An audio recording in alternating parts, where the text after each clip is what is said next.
नमस्कार. पब्लिक पुराणमध्ये आपलं स्वागत. मी मृणालिनी नानिवडेकर. आज चर्चेचा विषय आहे तो महाराष्ट्रातल्या राष्ट्रवादी काँग्रेस पक्षाचा. 27 वर्षांपूर्वी 1999 साली स्थापन झालेली राष्ट्रवादी काँग्रेस पाहता पाहता 27 वर्षांची झालेली आहे, तरुण झालेली आहे. खरं तर शरद पवार या आता वयोवृद्ध झालेल्या नेत्याने सोनिया गांधी यांच्या परदेशी जन्माच्या मुद्द्याला विरोध करत किंबहुना तो मुद्दा समोर आणत निर्माण झालेला हा एक पक्ष आहे. त्यावेळेला अमर अकबर अँथनी यांचा हा पक्ष होता. आज अमर कुठे आहे, अकबर कुठे आहे, अँथनी कुठे आहे, ते नक्की कोण होते हे देखील नव्या पिढीतल्या दर्शकांना आणि तरुण मतदारांना माहीत नाही. तरीही राष्ट्रवादी काँग्रेस वाढतेय, किंबहुना ती वाढतेय असं त्या पक्षाच्या सर्व समर्थकांना, पाठीराख्यांना, आमदारांना मनापासून वाटतंय. आमदारांची संख्या देखील खरोखर लक्षात घेण्याजोगी आहे. पण भारताच्या राजकारणात प्रत्येक प्रादेशिक पक्षासमोर निर्माण झालेलं आव्हान आज राष्ट्रवादी काँग्रेस समोरही आवासून उभं आहे. काय आहे हे आव्हान? हे आव्हान आहे अर्थातच भारतीय मतदारांच्या नाडीची ओळख झालेल्या भारतीय जनता पक्षाचं. भारतीय जनता पक्ष पक्ष विस्तारासाठी सर्व प्रकारचे मार्ग अवलंबते. हे मार्ग काही उत्तम आहेत, नैतिक आहेत, काही विरोधकांच्याच मते दबाव टाकून सुरू झालेल्या पक्षांतराचे आहेत. कारण कोणतंही असलं तरी राष्ट्रवादी काँग्रेस समोर आज स्वतःच्या वाढीसाठी एका महत्वाच्या राष्ट्रीय पक्षाचं आव्हान आहे. खरं तर राष्ट्रवादी काँग्रेस निर्माण झाली ती काँग्रेसमधून. या काँग्रेसची पाळंमुळं देखील महाराष्ट्रामध्ये प्रचंड मोठी होती. आजही कुठेतरी भारतीय जनता पक्षाला नाकारायचं असेल तर कदाचित जनता प्रथम पसंती काँग्रेसला देऊ शकेल. राहुल गांधी ज्याप्रमाणे तरुणांचे विषय हातात घेत आहेत त्यामुळे त्यांना नवीन प्रतिमेत पुन्हा एकदा समोर यायचंय का असंही वाटतंय. अर्थात राहुल गांधी कितीदा नवीन प्रतिमा घेऊन समोर येणार या प्रश्नाचं उत्तर काळालाच माहिती आहे. कोणत्याही पक्षाच्या गलबल्यात आणि कोणत्याही राजकीय व्यवस्थेत एखाद्या पक्षाला समोर जावंसं वाटणं हा त्यांचा अधिकार आहे. राष्ट्रवादी काँग्रेस त्या अधिकाराचा वापर करत वाटचाल करते. आतापर्यंत 27 वर्षांपर्यंत पोहोचलेला आहे. आज फक्त या 27व्या वर्धापन दिनी केवळ एका राष्ट्रवादीचा विचार करून चालणार नाहीये, तर या राष्ट्रवादी काँग्रेसची दोन शकलं झाल्यामुळे राष्ट्रवादी अ आणि राष्ट्रवादी ब म्हणजे खरं तर राष्ट्रवादी काँग्रेस अजितदादा पवार आणि राष्ट्रवादी काँग्रेस जे संस्थापक शरद पवार यांच्या नावाने वाटचाल करतायत अशा दोन्ही पक्षांचा विचार करावा लागणार आहे. दोन्ही पक्षांची काही शक्तीस्थळ आहेत ती पहिल्यांदा लक्षात घेऊ. अर्थातच संस्थापक असलेल्या शरद पवारांच्या राष्ट्रवादीबद्दल पहिल्यांदा बोलायला हवं. या पक्षाकडे आज महाराष्ट्रात 8 खासदार आहेत. या पक्षाच्या आमदारांची संख्या विधानसभा निवडणुकीत बऱ्यापैकी कमी झाली असली तरी आज यांच्याकडे जयंत पाटील यांच्यासारखा विधिमंडळात प्रश्नांची जाण असणारा नेता आहे. सुप्रिया सुळे ज्यांचं राष्ट्रीय स्तरावर फार मोठं जाळं आहे संपर्काचं, त्या पक्षाच्या अध्वर्यू आहेत. रोहित पवार ज्यांना कदाचित विरोधी पक्ष नेता व्हायची घाई झालेली आहे, पण जे सातत्याने जनतेचे प्रश्न हातात घेत आहेत, ते माध्यमांमधून मांडण्याची हातोटी ज्यांनी आत्मसात केलेली आहे असे तरुण नेते आहेत. अशा या 3 महत्वाच्या नेत्यांना शशिकांत शिंदे प्रदेशाध्यक्ष यांची जोड आहे. जितेंद्र आव्हाड ठाणे परिसरातले हे नेते अत्यंत आक्रमक आहेत. दलितांची, अल्पसंख्याकांची आणि भाजप विरोधाची भाषा प्रचंड जोरात बोलतात, सुसाट वेगानं बोलतात. शरद पवार आज वयाच्या या टप्प्यावर प्रकृतीनं अजिबात न थकता मेळाव्यात म्हणाले आहेत की जनतेचे प्रश्न सोडवणाऱ्या विरोधी पक्षाची गरज आहे. कुठेतरी पहिल्यांदाच भारतीय जनता पक्षाला आव्हान देत उभं राहणं पवारांनी विलिनीकरणाच्या चर्चांना पूर्ण विराम देत आज पक्षाच्या मंचावरून मांडलेलं आहे. पण खरंच ही शक्तीस्थळं भारतीय जनता पक्षाच्या वाक्याला, त्यांच्या गतीला आणि त्यांच्या प्रचंड मोठ्या विस्ताराला पुरून उरणारी आहेत का? पवारांच्या वर्चस्वाचे जिल्हे आपण आधी लक्षात घेऊ. सातारा, पुणे, कोल्हापूर, अहमदनगर, नाशिक या जिल्ह्यांची काय अवस्था आहे? या जिल्ह्यांमधले बहुतांश आमदार आता भारतीय जनता पक्ष किंवा शिंदे यांच्या शिवसेनेचे आहेत.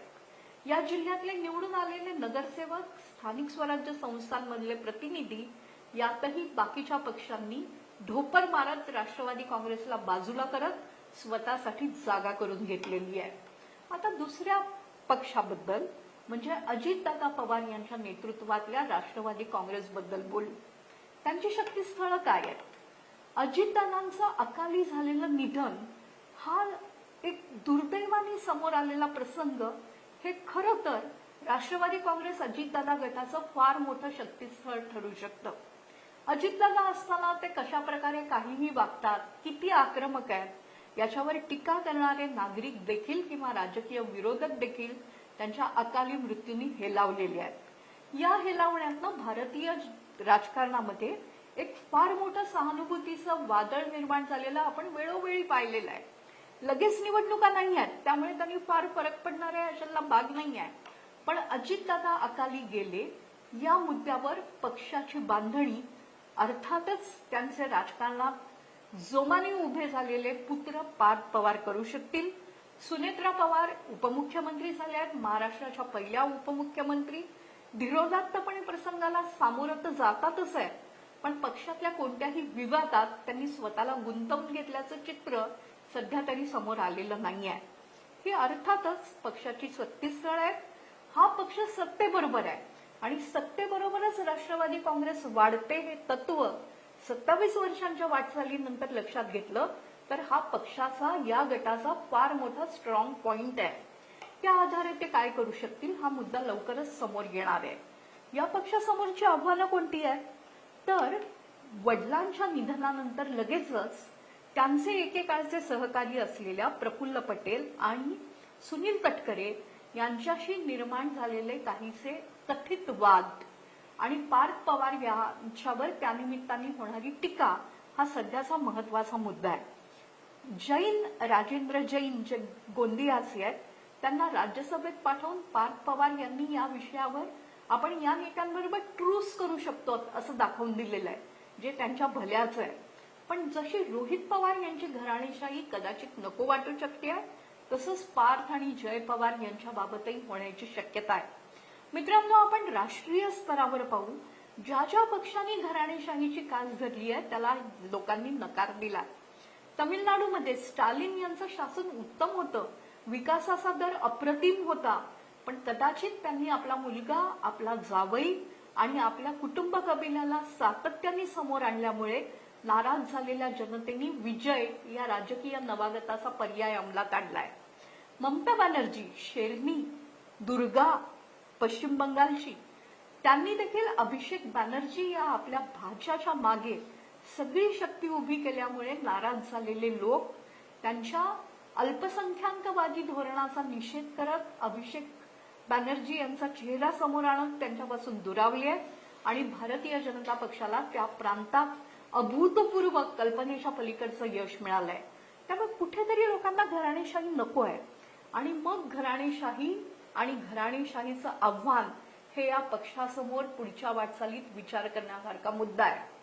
ही घराणेशाही जर दूर केली किंवा या घराण्यातल्या नेत्यांबरोबरच अन्य नेत्यांना समोर आणलं गेलं, जनतेचे प्रश्न हातात घेतले गेले, तर आजही या पक्षाला भवितव्य असू शकेल का?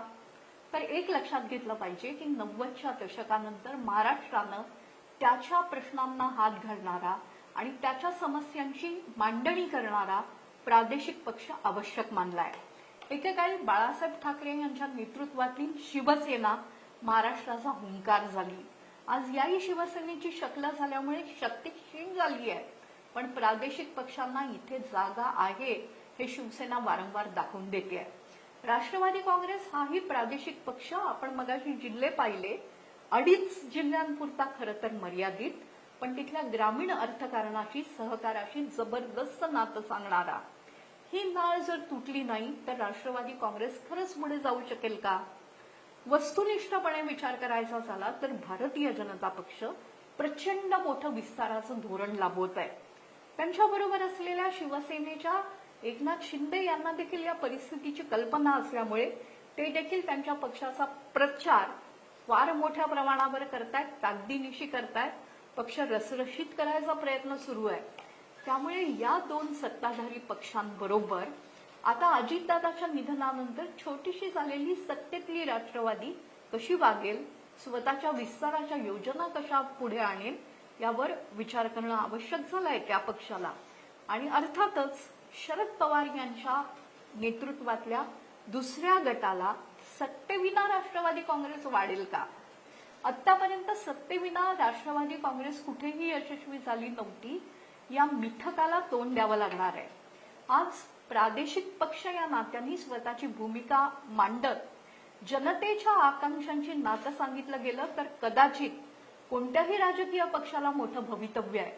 विलिनीकरणाची चर्चा संपली आज असं सांगितलं गेलं शरद पवार गटातर्फे, हे या गटासाठी उत्तम आहे. खरं तर त्यामुळेच सरकारच्या विरोधात कुठेतरी असंतोष असेल तर तो पक्षाकडे येऊ शकेल, नसेल तर तो निर्माण करता येऊ शकेल. पण खरोखरच असा असंतोष निर्माण करणं या पक्षाला आणि सत्तेत असलेल्या दुसऱ्या पक्षाला स्वतःची जागा शोधणं शक्य आहे का? भारतीय मतदारांनी घराणेशाहीला नकार दिलाय. प्रादेशिक पक्षांना आम्ही स्वीकारत नाही असं उत्तर दिलेलं आहे. अशा परिस्थितीत पुढची वाटचाल अत्यंत अत्यंत कठीण आहे. या कठीण परिस्थितीतही कुठेतरी संधी आहे का असा विचार हे दोन राष्ट्रवादी काँग्रेस पक्ष कशा रीतीनं करतील यावर भवितव्य अवलंबून आहे. केवळ 2 खासदार निवडून आले, वारंवार पराभव पत्करावा लागला, तरी भारतीय जनता पक्षाने कधी हार मानली नाही. क्या हार में क्या जीत में किंचित नहीं विचलित में, संघर्ष पथ पर जो भी मिला ये भी सही वो भी सही असं म्हणणाऱ्या वाजपेयींच्या तालमीत तयार झालेला भारतीय जनता पक्ष आज मोदींच्या काळात एक कृष्णनीती अंमलात आणतोय. या कृष्णनीतीला पुरून उरत स्वतःसाठी जागा निर्माण करणं अजितदादांच्या राष्ट्रवादीला शक्य आहे का?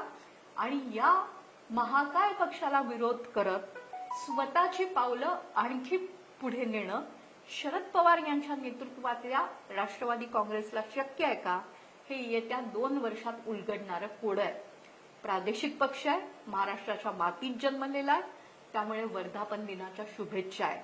या शुभेच्छा देतानाच पुढची वाटचाल कशी असेल यावर आपली नजर अर्थातच राहणार आहे. आपल्या मतांचं स्वागत आहे. आम्ही ट्विटरवर आहोत, आम्ही फेसबुकवर आहोत, आम्ही इंस्टाग्रामवर आहोत. आज इथेच थांबतो. पुन्हा अशाच विषयांवर बोलत जाऊया. नमस्कार.